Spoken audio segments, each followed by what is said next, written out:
Je vais les rapprocher au moteur. Ouais, on les voit bien là. Tu vois, elles sont toutes les... Il y en a peut-être 4 adultes, hein. Je suis pas sûr qu'il n'y ait pas 4 adultes. Là, on a un groupe actif.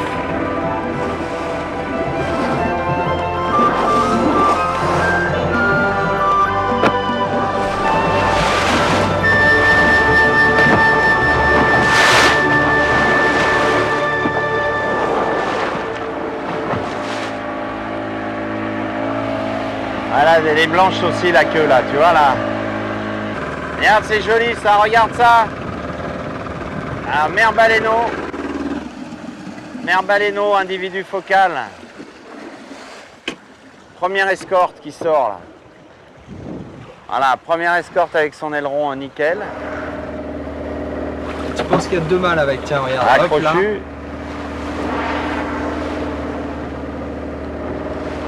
Voilà, ça c'est celui qui arrive en plus là. Ouais, la mère est là.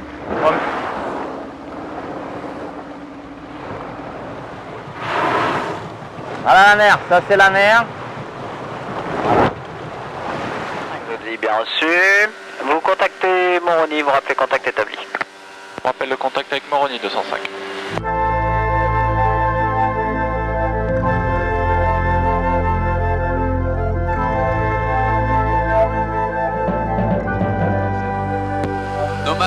Nomade de Jean-Benoît, me recevez-vous? Ouais, Jean-Benoît, ici Nomade, je te reçois 5 à toi. Oui, ok Michel, donc là on est à hauteur de la passe Bandrélé. J'aperçois un groupe mère baleineau à la sortie tribord. Ok Jean-Benoît, merci pour l'info. Pour information, on est également sur un couple mère baleineau. On est en train de terminer une photo-identification. On termine la dernière dorsale droite sur la mer et ensuite on montera pour essayer de trouver ton groupe. Merci pour l'info, bon vol et terminé pour moi.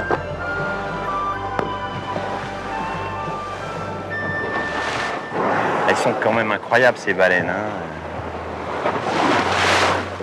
Le lagon de Mayotte, c'est une vraie pouponnière pour les baleines à bosse. On comprend, hein, 5000 km de migration depuis l'Antarctique. Ça fait 3 mois qu'elles n'ont pas mangé, ces mères. Elles ont vraiment envie de calme et elles doivent se régaler dans ces eaux turquoises du lagon pour allaiter leurs petits qui sont nés dans la zone donc entre juillet et novembre. La maman fait plus de 15 mètres de long et elle pèse environ 35 tonnes. Son petit, lui, mesurait déjà 4 mètres quand il est né. Et depuis, il exige 100 litres de lait par jour. Chez les plus gros mammifères du monde, les chiffres donnent le vertige. Nous sommes en plein mois de septembre, dans l'un des plus beaux lagons du monde, celui de Mayotte, et les eaux sont à plus de 20 degrés. Ces 2 baleines, des mégaptères, nagent en toute sécurité. Une loi internationale les protège dans cette zone, et on dirait qu'elles le savent. Observez cette mère qui enseigne à son fils les rudiments de la parade amoureuse. Voilà un spectacle dont Michel Velli ne se lasse pas. Michel est un combattant. Il lutte pour la protection des baleines depuis 10 ans, à la tête de son association, Megaptera. Ça aussi, on dirait que les baleines le savent. Avec lui, nous allons les suivre dans l'océan Indien, entre Madagascar et les Comores, leur zone préférée. Elles ont fait plus de 6000 km pour venir se reproduire ici. 3 mois par an, l'océan Indien devient la nurserie des mégaptères.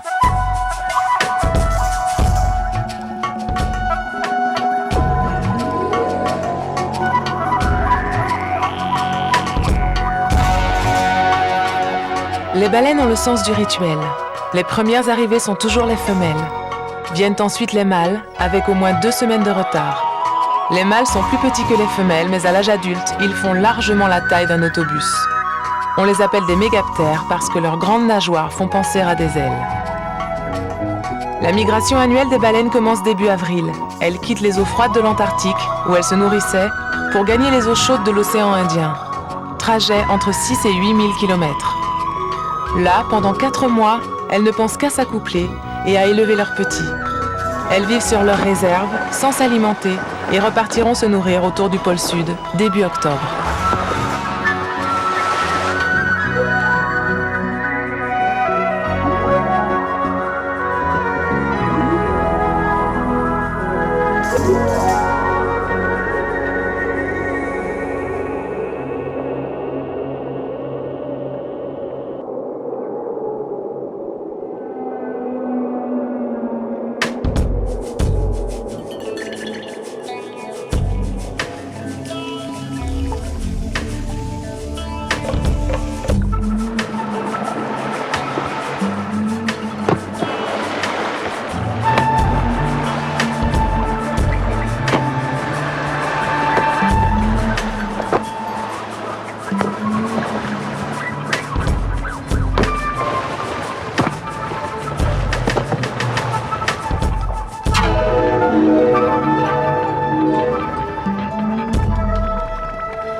Là, j'écoute un chant de baleine à bosse que j'ai enregistré dans le parc marin de Mohéli, au large des îlots. On n'imagine pas qu'un animal puisse produire un son pareil. Et pourtant, c'est la réalité. Donc, le mâle est dans un canyon au large de l'île de Mohéli et il chante. Il émet un chant avec écho, là, c'est tellement fort, ça. Là, il faut vraiment faire écouter ça à un maximum de personnes. Il ne faut pas que ces baleines disparaissent, ce serait vraiment dommage.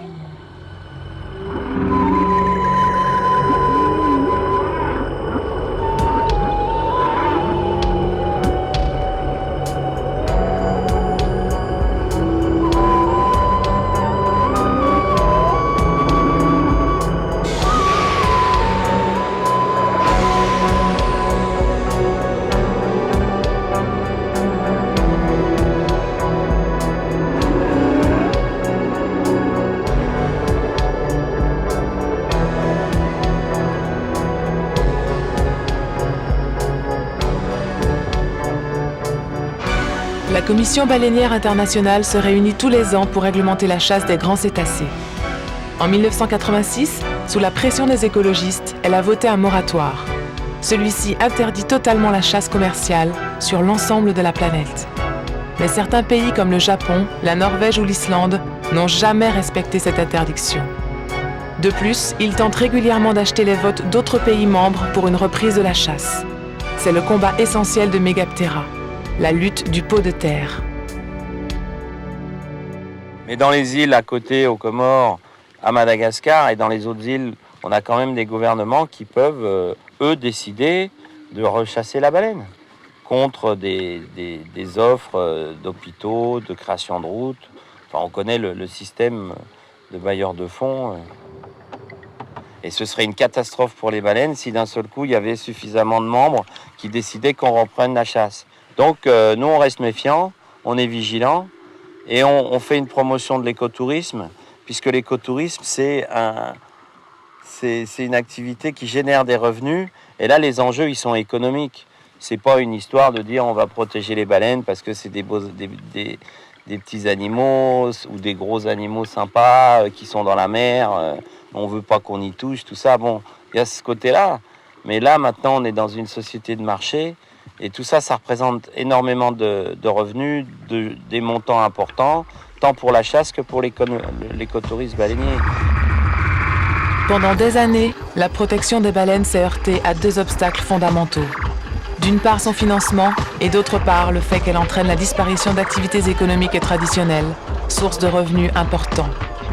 Le développement de l'écotourisme permet de résoudre ce dilemme. Il propose une alternative économique à la chasse. Car les arguments des associations de protection des baleines ont du poids.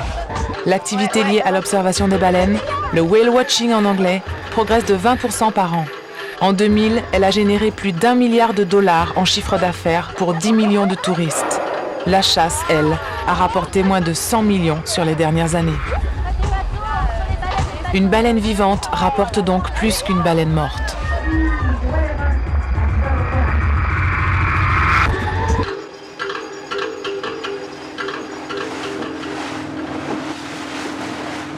Niels Bertrand est l'un des 3 opérateurs touristiques qui proposent des sorties d'observation des baleines autour de l'île. La baleine à bosse, c'est une baleine qu'on dit côtière. Elle aime bien venir près des côtes, sur des eaux peu profondes, parce qu'elle s'y sent en sécurité. Ok.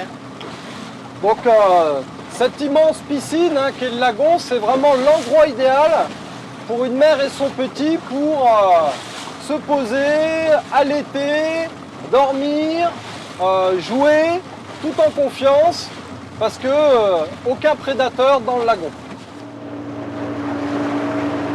Cette activité saisonnière est en pleine expansion. De juillet à octobre, elle rapporte à elle seule 75% du chiffre d'affaires annuel réalisé par Niels Bertrand. Mais au fond, il fait surtout cela par plaisir.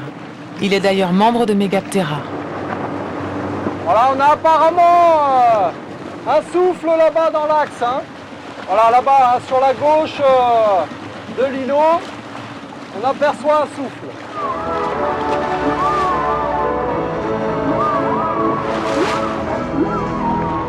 Voilà, là on se rapproche, on voit vraiment bien le baleineau en surface. On distingue la mer qui est vraiment sous la surface quasiment. C'est vraiment le repos, le câlin entre la mer et son petit. Ouais, magnifique, regardez un peu la masse. Fantastique. Wouh! Et le petit qui suit sa mère, qui ne le décroche pas. Voilà, elle passe sous le bateau. Wouh!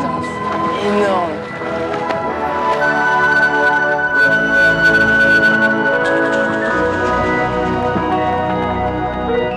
Je vais juste ramer un petit peu pour me replacer. Voilà, mais profitez-en parce qu'on est vraiment très bien placé là et on a la mer qui remonte. Donc on a vu que la baleine et son petit étaient calmes, au repos, en surface. Donc on va maintenant tenter une mise à l'eau. Il faudra être le plus silencieux possible. Donc on se prépare, on met ses palmes, son masque, son tuba.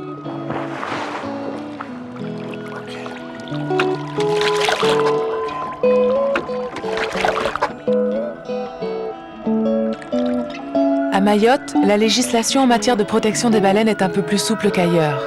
Là, on peut nager à leur côté, sans danger. On a même l'impression que les baleines aiment cela. Elles aussi observent. Rencontre magique.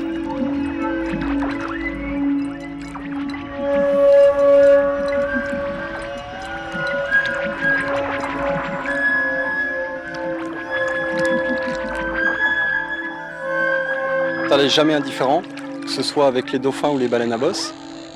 Les gens ressortent toujours étonnés, d'abord de la masse de l'individu et de la grâce des individus. C'est vrai que quand l'approche se fait en douceur, tout en silence, on peut approcher les baleines d'assez près et ça permet de ressentir vraiment des grosses émotions auprès de ces animaux.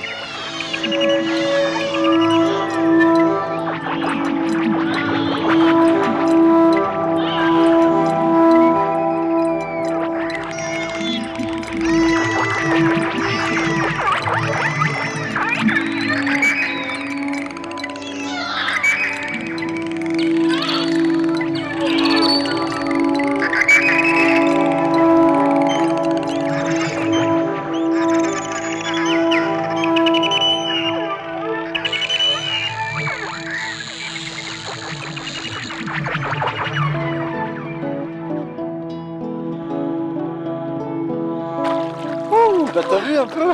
C'est magique, hein. T'as vu ça un peu? Donc là, on voit bien que certaines espèces sont vraiment curieuses, amicales, et ça permet vraiment de rentrer en contact avec Ah oui, eux. non, mais je pensais pas que c'était qu'ils venaient aussi près, Ah ouais, non, c'est... qu'ils étaient nombreux. Il y a vraiment certains d'entre eux qui m'ont frôlé. Je sais pas, ils étaient à quelques centimètres là. Aujourd'hui, on était dans une bonne disposition parce que c'est pas tous les jours comme ça, mais voilà. L'île de Mayotte est encerclée par une grande barrière de corail délimitant un lagon de 1500 km². C'est l'un des plus grands du monde, non seulement par sa taille, mais aussi par sa profondeur qui peut atteindre 90 mètres. Il est fréquenté par une faune d'une richesse exceptionnelle. Outre les poissons de récif, on y trouve des baleines, mais également plusieurs espèces de dauphins et des tortues marines. Afin de protéger ce fragile écosystème, le service des pêches et de l'environnement marin a créé un service spécial, la Brigade du Lagon.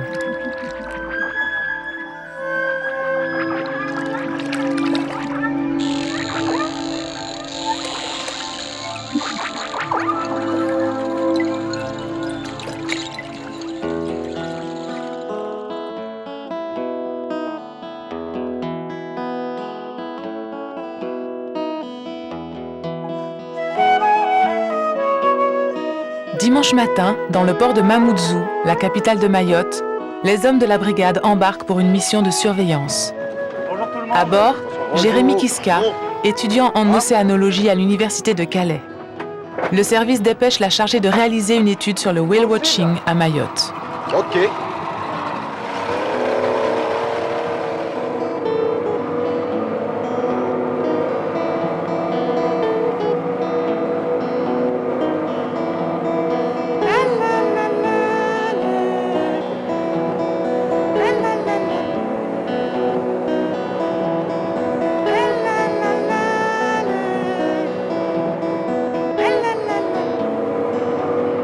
On est dans la partie sud du lagon, à proximité du récif barrière sud. Donc là, on a un opérateur écotouristique. L'animal, il est à peu près à 150 mètres du bateau. Donc là, ils se mettent à la parallèle de la trajectoire de l'animal.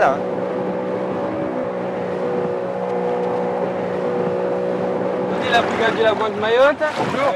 Donc, hop là. On est chargé de vérifier que les usagers du lagon respectent la charte d'approche des mammifères marins qui existe. Voilà la méthode d'approche des mammifères marins qui est bien explicitée dans le fascicule. Transmis au capitaine, on va remplir. Allez, au revoir. Ok, bonne continuation. Actuellement en France, aucune loi ne réglemente l'observation des cétacés. La brigade du lagon ne dispose donc d'aucun pouvoir de répression. Elle se cantonne à un rôle d'information. Ça, c'est le rôle d'Ahmed Djanfar, le chef de la brigade du lagon. La charte qu'il distribue vient de l'association Megaptera et du service des pêches de Mayotte. Or, je pense qu'aujourd'hui, l'attrait des baleines a fait sortir les gens un petit peu plus quand même. On a rapidement su que les baleines étaient rentrées dans le lagon et tout le monde se précipite avec bonheur pour voir les baleines. On a eu de la chance, on les a vues.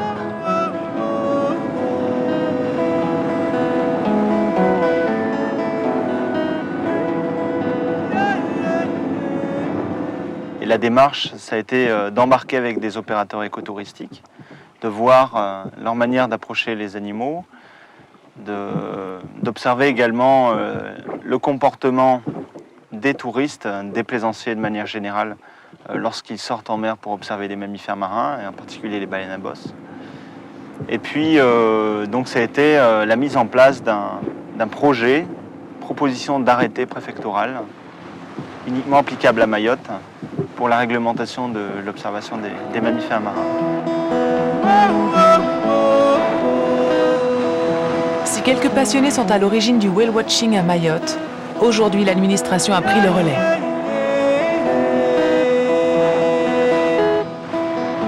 Cet arrêté préfectoral aura force de loi. Il a suscité des débats houleux et devra s'accompagner de campagnes d'information, car il est impossible de mettre un gendarme derrière chaque bateau. Après une journée en mer en compagnie des baleines, Ahmed rapporte les données collectées à l'Observatoire des mammifères marins.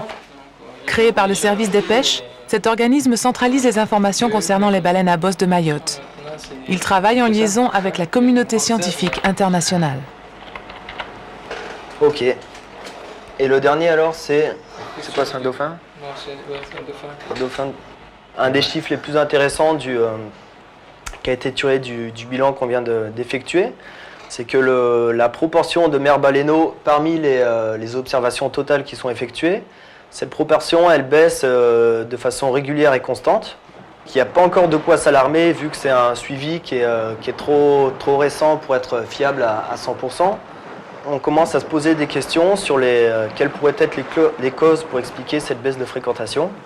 Alors ce qui vient à l'idée principalement, c'est un éventuel dérangement des cétacés qui serait dû un peu à l'essor des activités écotouristiques baleinières qui sont en pleine expansion depuis quelques années. Dans cette pouponnière que constitue le lagon de Mayotte, le développement d'un écotourisme baleinier reste délicat. Bien plus qu'à Sainte-Marie notamment, où les mégaptères sont plus nombreuses et moins fragiles.